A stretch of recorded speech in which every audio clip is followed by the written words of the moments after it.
আসসালামু আলাইকুম ওয়ারাহমাতুল্লাহি ওয়াবারাকাতুহু। আমার প্রিয় দিনী বোনেরা, আশা করি আল্লাহর অশেষ রহমতে আপনারা সবাই ভালো আছেন। নারীর জীবনে আল্লাহ তাআলা বিশেষ কিছু শারীরিক প্রক্রিয়া দিয়েছেন, যার একটি হল হায়েজ বা পিরিয়ড। এটি কোনো রোগ নয়, বরং নারীর মাতৃত্ব ও নারীত্বের একটি স্বাভাবিক অংশ। কিন্তু এই সময়টি শেষ হওয়ার পর আমরা কিভাবে পবিত্র হব, সেটি জানা আমাদের জন্য ফরজ। কেন জানেন? কারণ পবিত্রতা হল ঈমানের অঙ্গ, আর নামাজ বা ইবাদত কবুল হওয়ার প্রথম শর্তই হল শরীর পবিত্র থাকা। অনেক সময় দেখা যায় আমাদের অনেক বোন লজ্জার কারণে কাউকে জিজ্ঞেস করতে পারেন না, আবার অনেকে ভুল পদ্ধতিতে বছরের পর বছর গোসল করে আসছেন। অথচ গোসল যদি সঠিক না হয়, তবে আমাদের নামাজ, রোজা বা কুরআন তেলাওয়াত কোনোটাই শুদ্ধ হবে না। তাই আজ আমরা খুব সহজ ও ঘরোয়া ভাষায় হানাফি মাযহাবের আলোকে জানব হায়েজ শেষ হওয়ার পর ধাপে ধাপে কিভাবে সঠিক নিয়মে গোসল করতে হয়। আজকের ভিডিওটি একটু বিস্তারিত হবে, কিন্তু আমি অনুরোধ করব একটু ধৈর্য নিয়ে শেষ পর্যন্ত দেখুন, কারণ বিষয়টি আপনার সারা জীবনের ইবাদতের সাথে জড়িত। গোসলের পদ্ধতি জানার আগে আমাদের নিশ্চিত হতে হবে যে আসলেই হায়েজ শেষ হয়েছে কিনা। হানাফি মাযহাব মতে হায়েজ বা পিরিয়ডের সর্বনিম্ন সময় ৩ দিন এবং সর্বোচ্চ ১০ দিন। হায়েজ শেষ হয়েছে কিনা তা বোঝার জন্য দুটি প্রধান লক্ষণের দিকে খেয়াল রাখবেন। ১. সাদা স্রাব। যদি দেখেন যে লাল, হলুদ বা মেটে রঙের স্রাব বন্ধ হয়ে একেবারে সাদা রঙের স্রাব আসছে, তবে বুঝবেন আপনি পবিত্র হয়েছেন। ২. সম্পূর্ণ শুষ্কতা। যদি কোনো সাদা স্রাবও না আসে, বরং প্যাড বা কাপড় সম্পূর্ণ শুকনো থাকে, তবুও বুঝবেন হায়েজ শেষ। সতর্কতা, প্রিয় বোন, অনেক সময় পিরিয়ড শেষ হওয়ার পর আবার ১-২ ফোঁটা দাগ দেখা যায়। হানাফি মাযহাব মতে ১০ দিনের ভেতরে যা কিছু দেখা যাবে সবটাই হায়েজের অন্তর্ভুক্ত, তাই তাড়াহুড়ো করবেন না, আবার সন্দেহবশত অযথা গোসল দেরিও করবেন না। সাদা স্রাব বা শুষ্কতা দেখার সাথে সাথেই গোসলের প্রস্তুতি নেবেন। এখন প্রশ্ন আসতে পারে, রক্তপাত তো বন্ধ হয়ে গেছে, আমি কি এমনিতেই নামাজ পড়তে পারবো? না বোন, রক্তপাত বন্ধ হলেও গোসল করা আপনার ওপর ফরজ। আল্লাহ তাআলা পবিত্র কোরআনে নির্দেশ দিয়েছেন, পবিত্রতা অর্জন ছাড়া নামাজের ধারে কাছেও যাওয়া যাবে না। যতক্ষণ আপনি শরীয়তসম্মত গোসল না করবেন, ততক্ষণ পর্যন্ত নামাজ পড়া, রোজা রাখা, ফরজ গোসল অবস্থায় সুবহে সাদিক হলে রোজা হবে, কিন্তু দ্রুত গোসল করে নিতে হবে। কুরআন স্পর্শ করা বা মসজিদে প্রবেশ করা জায়েজ নেই। তাই নিজেকে আল্লাহর প্রিয় বান্দা হিসেবে উপস্থাপন করতে এই গোসলটি অত্যন্ত জরুরি। বোন, সাধারণ গোসল আর ফরজ গোসলের মধ্যে পার্থক্য আছে। আপনি যদি পুকুরে ডুব দেন বা শাওয়ারের নিচে দীর্ঘক্ষণ দাঁড়িয়ে থাকেন, কিন্তু শরীরের নির্দিষ্ট কিছু জায়গার পানি না পৌঁছে, তাহলে ফরজ আদায় হবে না। হানাফি মাযহাবে গোসলের ফরজ মাত্র ৩টি। এগুলো খুব ভালো করে মনে রাখবেন। ১. কুলি করা। মুখের ভেতরে এমনভাবে পানি পৌঁছাতে হবে যেন গলার শুরু পর্যন্ত পানি যায়। শুধু মুখে পানি নিয়ে ফেলে দিলে হবে না, বরং গড়গড়া করা সুন্নাত। তবে হ্যাঁ, আপনি যদি রোজা রাখা অবস্থায় থাকেন, তবে গড়গড়া করবেন না, সাবধানে কুলি করবেন। ২. নাকে পানি দেওয়া। নাকের ছিদ্রের ভেতরে যে নরম হাড় বা মাংস আছে, সেই পর্যন্ত পানি পৌঁছানো ফরজ। শুধু নাকের ডগায় পানি লাগালে হবে না, শ্বাস দিয়ে পানিটা একটু ভেতরে টানতে হবে, যেন নরম জায়গা ভিজে যায়। ৩. সমস্ত শরীর ধৌত করা। মাথার চুল থেকে পায়ের পাতা পর্যন্ত শরীরের প্রতিটি লোমকূপ ও চামড়ায় পানি পৌঁছাতে হবে। শরীরের একটি চুলের গোড়াও যদি শুকনো থাকে, তবে গোসল হবে না, আপনি পবিত্র হতে পারবেন না।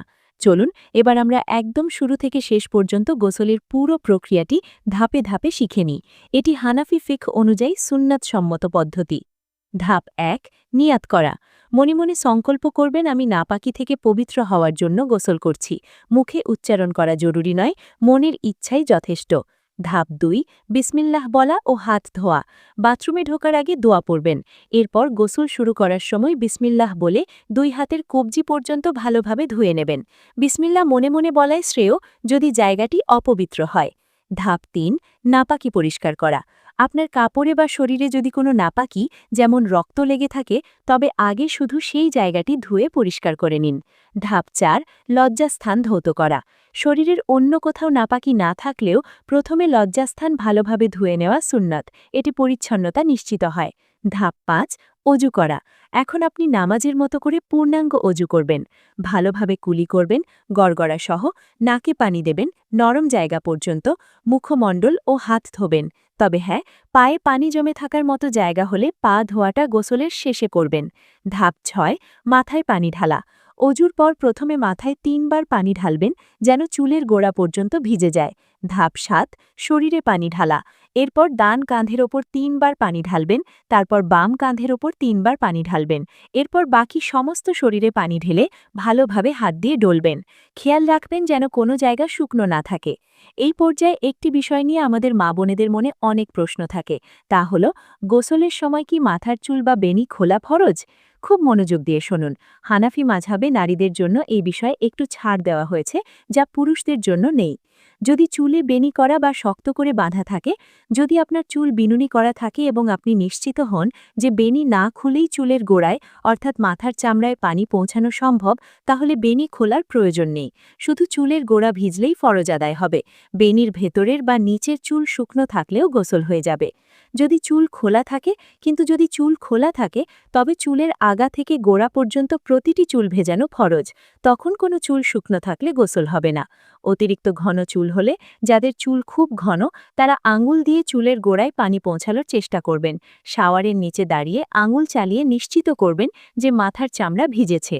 গোসলের সময় অজান্তেই আমরা কিছু ভুল করে ফেলি, যা গোসলকে বাতিল করে দিতে পারে। এই বিষয়গুলো চেকলিস্টের মতো মিলিয়ে নিন। ১. নখ ও নেইল পলিশ। নখে যদি নেইল পলিশ থাকে তবে পানি নখ পর্যন্ত পৌঁছায় না, তাই গোসলের আগেই নেইল পলিশ রিমুভার দিয়ে তা তুলে ফেলতে হবে। মেহেদির রং থাকলে সমস্যা নেই। অলংকার।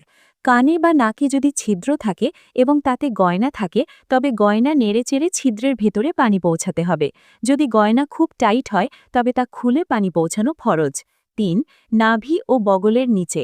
নাভির গভীরতা ও বগলের নিচের অংশে অনেক সময় পানি পৌঁছায় না। হাত দিয়ে ডলে এই জায়গাগুলো ভিজিয়ে নিন। ৪. চোখের কোণ ও কানের লতি। এই জায়গাগুলো শুকনো থাকার সম্ভাবনা থাকে, তাই খেয়াল রাখবেন। ৫. Waterproof makeup. চোখে বা মুখে যদি এমন কোনো মেকআপ থাকে যা পানি আটকায়, যেমন ওয়াটারপ্রুফ মাস্কারা, তা অবশ্যই তুলে ফেলতে হবে। আলহামদুলিল্লাহ, আপনি এখন পবিত্র। গোসল শেষ করে শরীর মুছে পরিষ্কার কাপড় পরে নিন। মনে রাখবেন, গোসলের ভেতরেই যেহেতু অজু হয়ে গেছে, তাই নতুন করে অজু করার প্রয়োজন নেই, যদি না অজু ভঙ্গের কোনো কারণ ঘটে।